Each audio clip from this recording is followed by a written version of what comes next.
Welcome to another week of Deep Dive. Thanks for joining us again. We are excited to just bring you what's going on. We had an awesome weekend last weekend.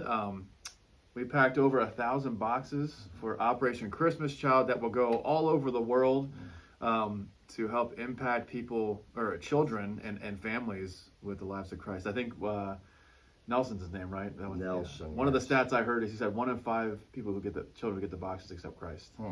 Which is kind of cool that we are a part of that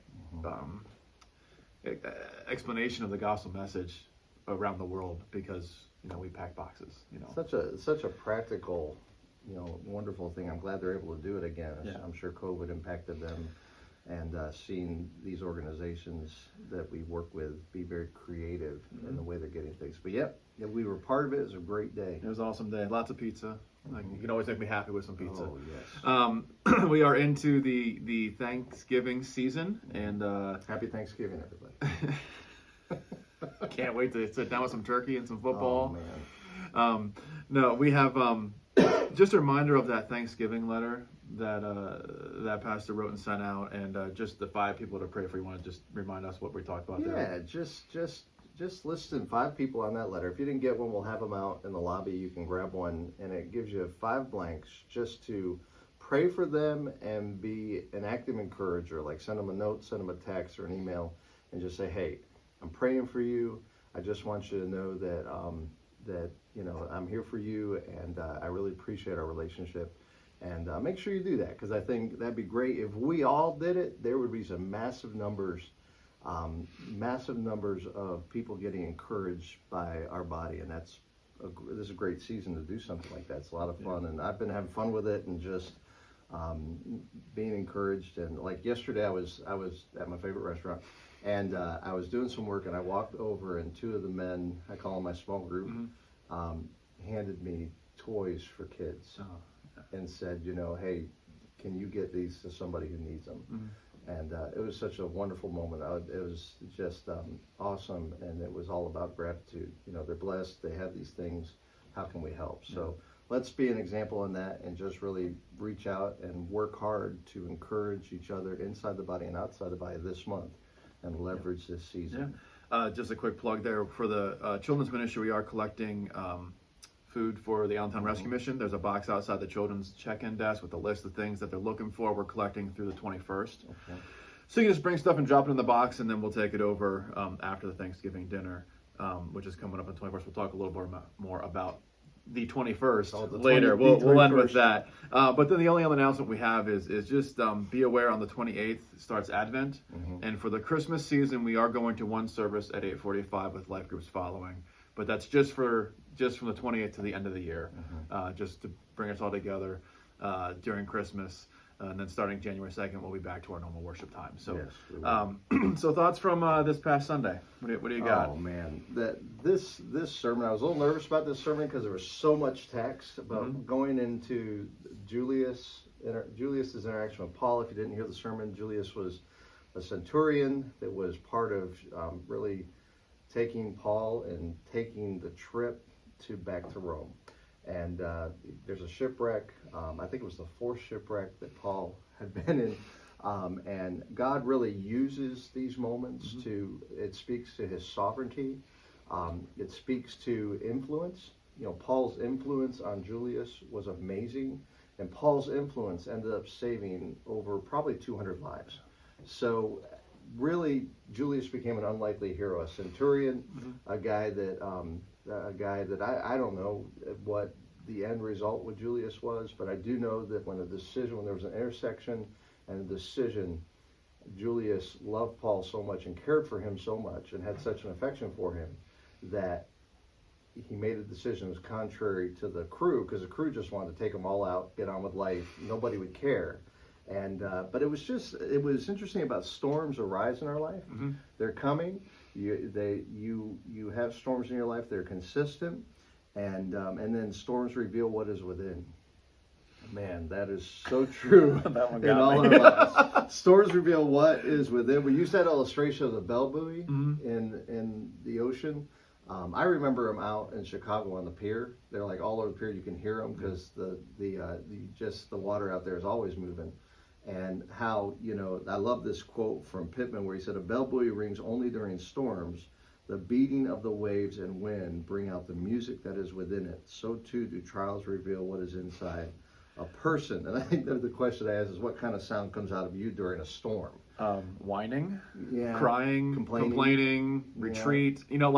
Blame game. Yeah. I was thinking about that. That one got me, and just thinking about what is my response in storms, and you referenced Paul getting stoned on multiple occasions and then going back to the place that threw rocks at him, and I'm going, nah, I'm out. Like, if for some reason this church turns on me and stones me, I'm not coming back here. I don't see that happening. No, but oh gosh, I didn't think about that. But I don't think revealing what's within, and it's easier to retreat, it's easier to whine, it's easier to complain, for me at least, than it is to allow that trial to strengthen my relationship with God.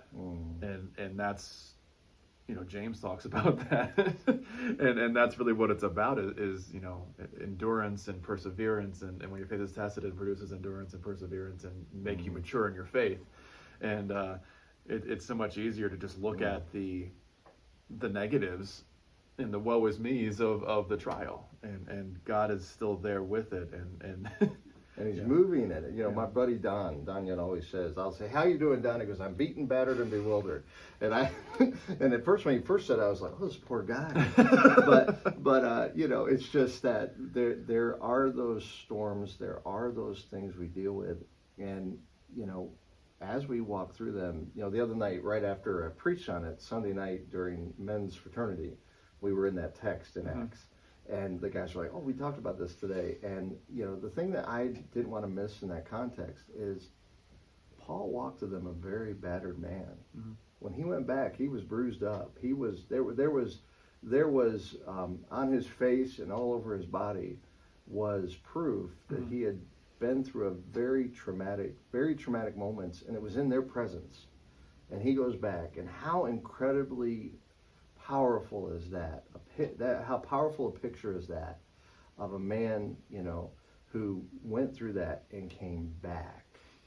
And you can just kind of hear Luke going, "Really?" Or Luke going, "Paul, you're not ready yet." Yeah. But Paul says, "No, God has called us here." They go back, and we see just an incredible movement of God. Just think about the witness that is to those who don't know Christ yet, for us to be faithful when things are not ideal. When those storms are in our lives, and they look at us and say, "Okay, he's beaten, he's battered, he's confused, but he's still choosing to honor God," and that's a great testimony in of itself. Well, in storms, the final point was storms reposition us. And when I was a youth pastor at first, I was very, I guess it was legalistic a little bit. I expected the kids to act a certain way. I still remember a day where a young lady, we met up in the loft and with the older part of the church, and she took all the notes one day and dropped them off the side of the loft all over the sanctuary we worshiped in, the sanctuary the youth worshiped in. And I remember those kids were there was so much rebellion, and I didn't know how to handle it. And there were drug issues and all those things we were dealing with. And I remember, I finally cleared house, and I drew some lines in the sand. Well, I had the privilege of being with them when they became young adults, because I was there for 7 years and became senior pastor. And I remember sitting down with each one of those kids and had the privilege to look at them and go, "I loved you in those moments. And I don't know if I handled those exactly right, but you all came back. Why did you come back?" And they said, "Because you loved us and you cared about us, even though, and yeah, that was harsh. And what I did was harsh. Nothing like young adults apologizing for what they did in 9th grade, but you loved it and you walked and you learned." And I think it's so important, because that storm in my life in ministry repositioned me, I think, to be the man of grace I want to be, and loving people where they're at, and trying to listen more than talk. And that, I just remember that storm, because it was rough, because we watched 20 kids walk out of the ministry because they were all hacked off. They all came back, but it was like God repositioned me and went, "Okay, wait a second. Are you seeing them like Jesus sees them? Are you loving them where they're at? And so if God has you in a storm right now, he may be repositioning you to see people differently. He may be repositioning you to really get a firm grasp of his calling on your life, and take you to a different place where you're making an impact beyond anything you imagined. I was thinking about that, when you talk about storms, and one of the questions that always comes up is why, right? Why am I going through this? Why? I'm just thinking, if the storm doesn't reposition me, if I don't change through it, what's the point of the storm? It's just suffering, right? Exactly. If I don't seek what God's trying to get out of that moment for me, no matter how difficult it may be for me to change, then what's the point? It's pointless. It's just suffering. It's just pain, and so many times those instances are difficult for us to go through, but they're course correction. They can be. Like, I'm not saying God sent that to intention, but I'm saying, like, so many times when we walk through those things, God can use those things to get us back in line with him and change how we see people. Instead of getting angry with people, we can become broken for people. And here's the thought. We're kind of still going through this season that was supposed to end after 2 weeks. But we're going after this season, and we have changed. Yeah. We have been repositioned. Where have we allowed God to reposition us? Right. Or have we allowed our own bitterness, anger, and sadness? And there's a lot of words there that we can put, because we've all dealt with this season differently. But how has God repositioned us? Well, I think he gave us a good measuring stick for who's driving that. Does it help us see people more like God sees them? If I'm seeing people more like I see them, odds are I'm repositioning myself. But I'm seeing people more like God's seeing them, then chances are God's repositioning me. He's repositioned you, and you've submitted to his repositioning, because we've all gone through the storm together. But what do we look like at the end? Because we're going to change somehow, but how have we changed? And I'm really excited. Many of you listening to this, watching this, we're seeing God do amazing things at First Baptist Church, and there's been a reposition. We always talked about, well, we want to go back to normal. Well, things change, and we're walking through that. And I am just so encouraged from all generations, where we're all walking side by side together in unity, making decisions that reflect his glory, and watching people come to Christ. We have a celebration this week. We have new members coming in, being voted into the church. There's signs of things, signs of the mission just continuing to move forward, and what God has called us to. Yeah. I think it'd be cool if somebody went back and counted how many times we used the word reposition there. I think we'll give an award to the correct so. count. Anyway. Does YouTube do that? No, I don't think so. so. I didn't know. Looking ahead, we have a big day on the 21st coming up. November, I almost said June. What month is it? November. It's November. November 21st. We have a whole lot of things happening that day. We have baptisms. If you're interested in getting baptized, talk to one of us. Call the office, and we'll start that process.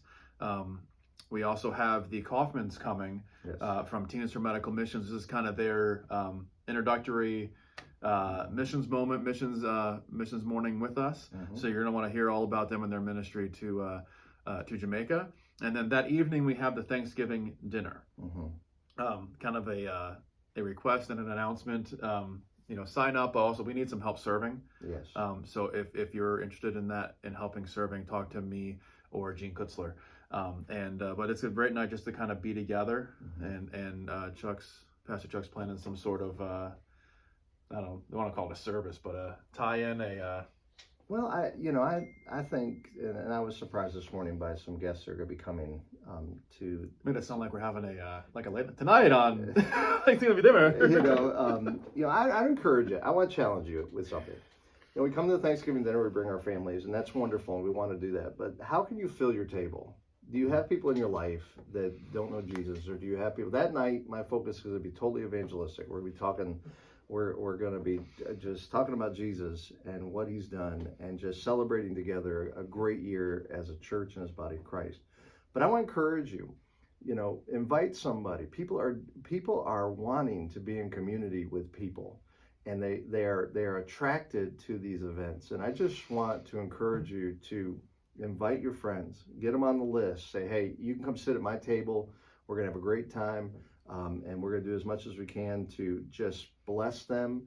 Free food is always a draw, and just do that, because I'm really encouraged. This morning I was really encouraged. I've got two ladies that became part of my life during COVID that are bringing their families, and that's exciting to see. So let's just not make this a family event. Let's make this a family event. We're inviting our friends and family and the people who don't know Jesus, people who do, and just celebrate what God has done, so people can see that God is at work at First Baptist. So thanks for joining us again, and we'll see you again next week, and continue to just look for opportunities for keep that attitude of gratitude throughout the month of November. I held off last week on it. Well, I thought you'd wait at least one more week, but that was good. Just keep that moving, and join us Sunday as we look at another unlikely hero and a different story. So thanks for joining us, and we'll see you next week. Have a great rest of the week. God bless you.